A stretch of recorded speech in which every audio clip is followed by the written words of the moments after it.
What happens when the one being left behind to grieve isn't human at all?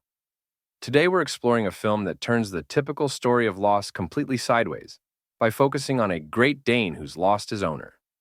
That's such an unusual angle to explore grief through, especially considering this was adapted from a novel where none of the characters even had names. You know what's fascinating about the adaptation process?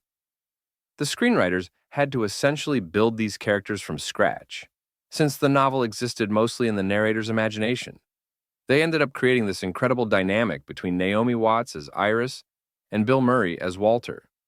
Well, speaking of Bill Murray, even though he appears briefly, his presence really haunts every frame of the film, doesn't it?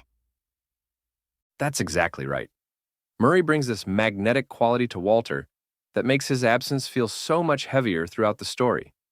He plays this brilliant but deeply flawed writing professor who's left behind this complicated web of relationships: an ex-wife, a daughter, a widow, and of course this enormous Great Dane named Apollo.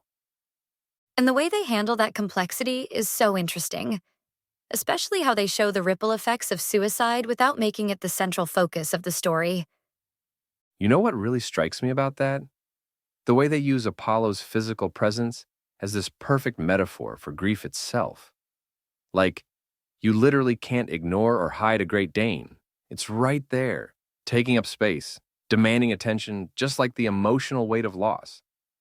That reminds me, the practical challenges of having this enormous dog in a no-pets apartment create such interesting tension. How did they handle those scenes with the building's janitor? Oh man, Felix Solis absolutely nails that role. Instead of making the janitor this one-dimensional antagonist, they created this character who becomes almost like a Greek chorus, struggling between enforcing rules and showing compassion. It's like he represents society's often awkward response to grief. The way they show the developing bond between Iris and Apollo feels so authentic too. It's not some instant magical connection, but something that grows gradually through their shared loss. And that's what makes it so powerful, right? Here's Iris, editing Walter's correspondence, literally swimming in his words and memories, while simultaneously creating this new connection with Apollo. It's like she's having this ongoing conversation with the past while building a bridge to her future. Well, that must have been particularly challenging to portray on screen, especially since the original novel was so internal and abstract. You're absolutely right. And what's remarkable is how they managed to externalize all that internal struggle. Like when Apollo just lies there, head down, waiting by the door. It's heartbreaking precisely because it's so true to how dogs actually process loss. No anthropomorphizing needed. The production design really adds to that authenticity, doesn't it?